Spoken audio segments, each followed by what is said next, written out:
today? Zoo. What are we gonna see there?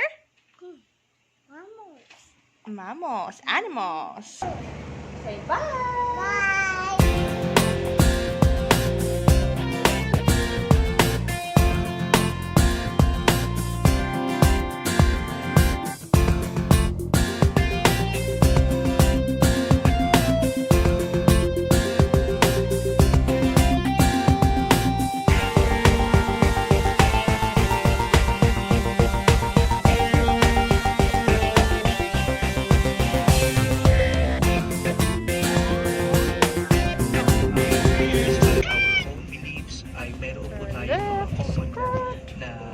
Pagkakaisa at pagkakaisa ng mga tao.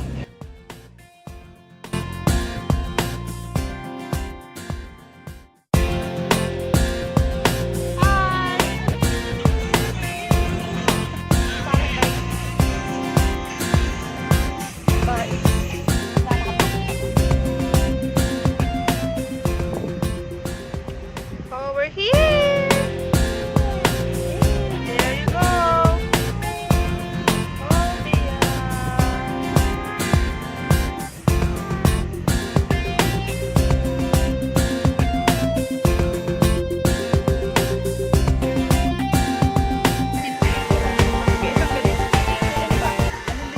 Animal feeding lang. Ah, one animal lang. Ano mo, lahat na yun, ma'am. Set. Ah, lahat na siya. Akala ko isang animal lang. Okay. 180 lang.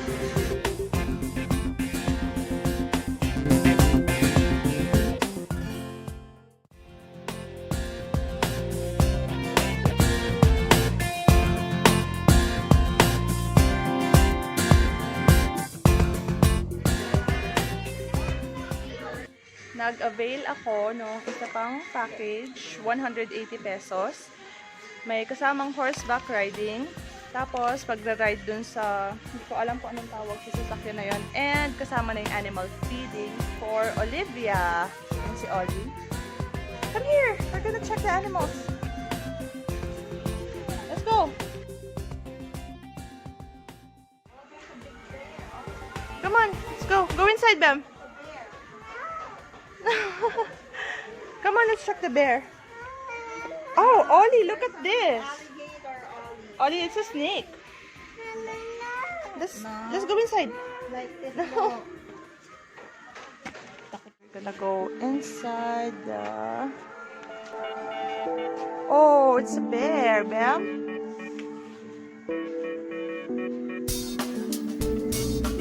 Nakatakot naman dito.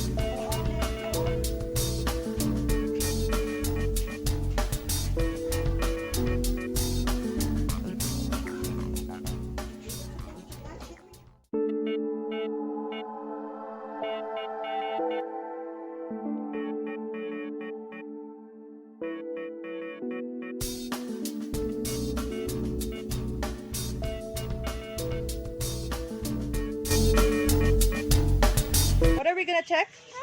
Birds. Okay, come on. Let's check. Ano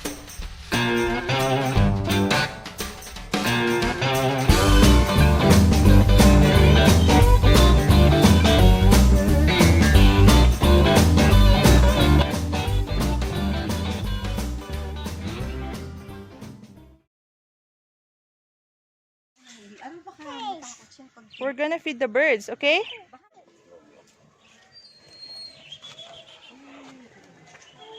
Yay! Salamat.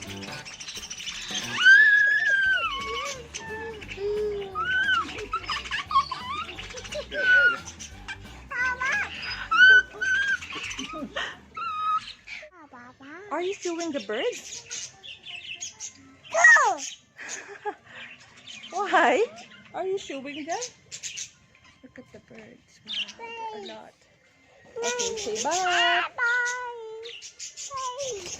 Whoa.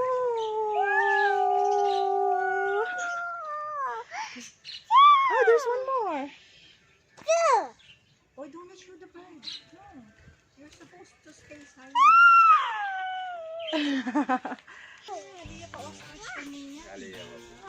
Mga duwaya pong maragol ka rin kaya tangkay. What? Call him. Ostrich! Pero kamag-anak na yun. I have a... Ano pa nito niya nila? Wow, she has beautiful eyes, Bam! Yeah, look! Ay, bakit may manok sa loob? Ay, malakas ang papa niya. Ayan, ikaw. Ah, Ollie? Hang on. Wow. Ah, masakit siya?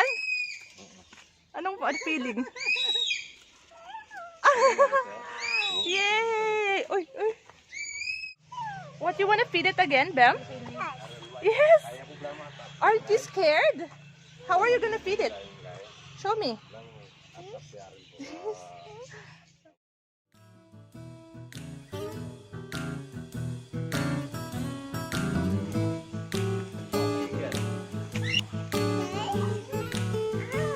Wow, why is it so small?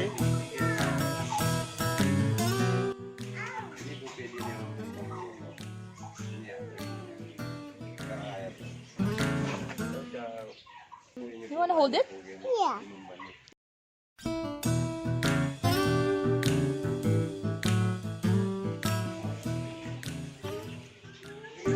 Say bye, Al. Bye.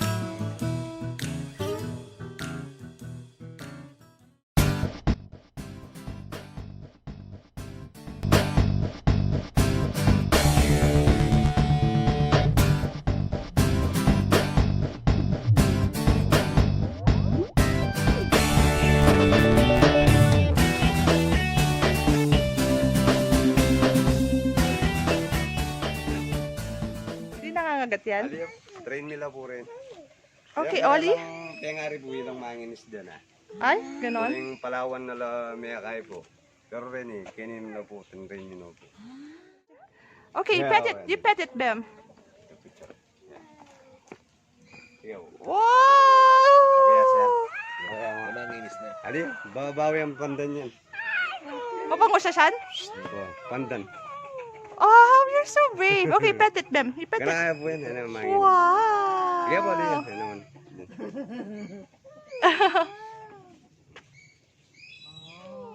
Okay, smile, Ollie. Wow! Katapang ni Ollie. Pagkain mo lang po rin pag-show. At wala po may kapatid dahil tapos po ito may atong. Tignan mo. Ganap. Okay, pet it again. Say bye and then say bye. Okay na ba? Say bye. Okay. Napamanganda rin. Sagin po. Sagin mo yung panilang ka din. Saging, uy. Pala malinis na. Hey, monkey! Wow! Oh, Ollie daw. Pahawak mo sa kanya yung stick. Say, get the banana. Sige. Uh-oh. It got the banana. Banta.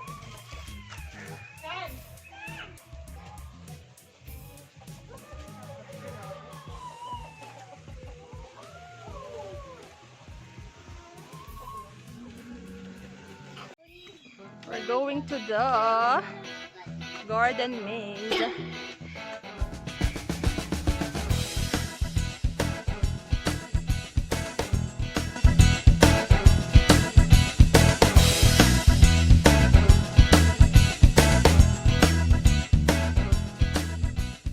Super init. Ito. Medyo mababa siya. So, kailangan ganito tayo. Magandang pumunta dito kapag yung maaga, yung kakabukas nila para hindi sobrang init kasi tanghali kaming pumunta, 1 o'clock. So, ang i-recommend kong time ng pagpunta dito is morning talaga.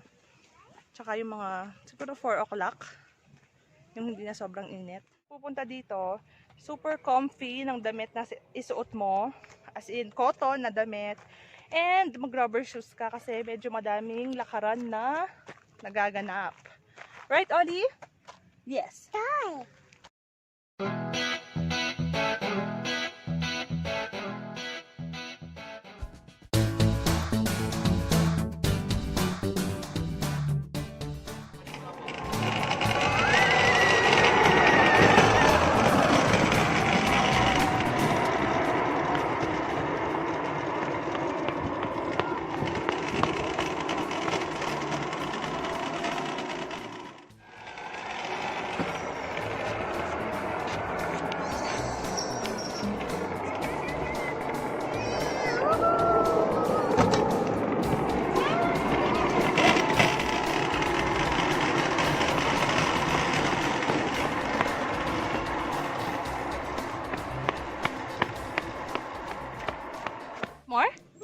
Now? Okay.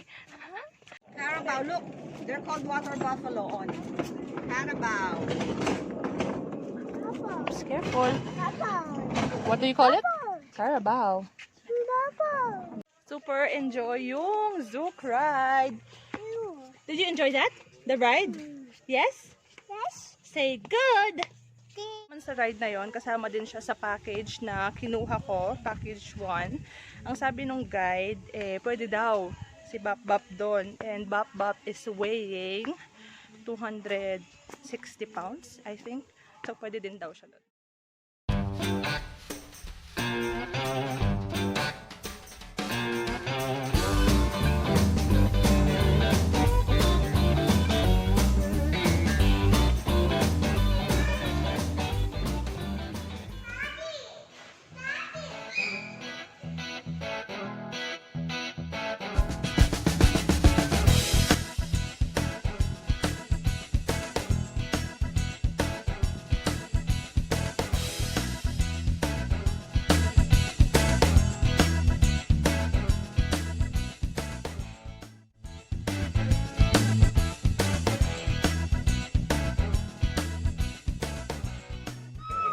One.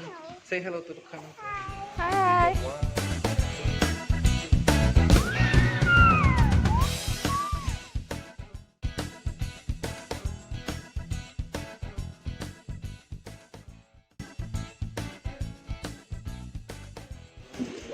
Native horse.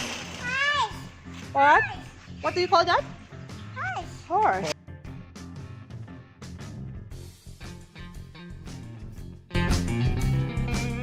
So, ang slide daw ay temporarily closed. Ginagawa siya.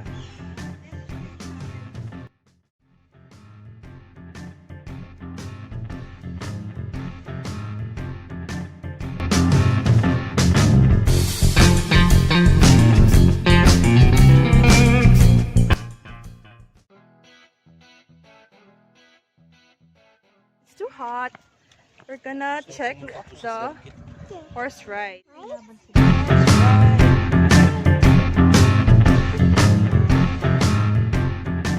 Hindi na namin in-avail yung horse ride kasi ayaw ni Ollie. Takot siya. Thank you, kuya. And that's the end of our tour dito sa Zoocobia. Nag-enjoy. Ang pinaka nag-enjoy, of course, si Ollie. Kasi natuwa siya sa mga animals. Lalo na sa feeding. Ilang beses siya nagpa-feed.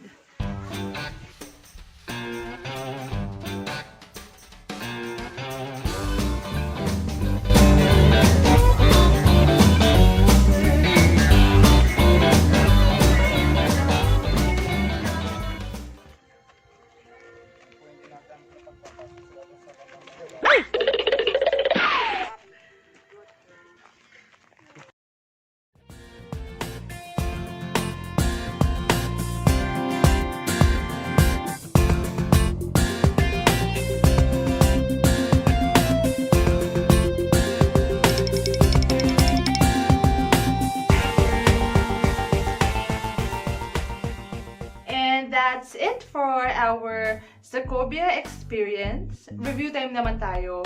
Pumunta kami doon Sunday, nag-walk-in lang kami. So, hindi kami nakakapagpabook online kasi biglaan lang na nag-decide kami na pumunta. Pagpasok namin sa gate, tinanong agad kami kung online booking ba or walk-in lang.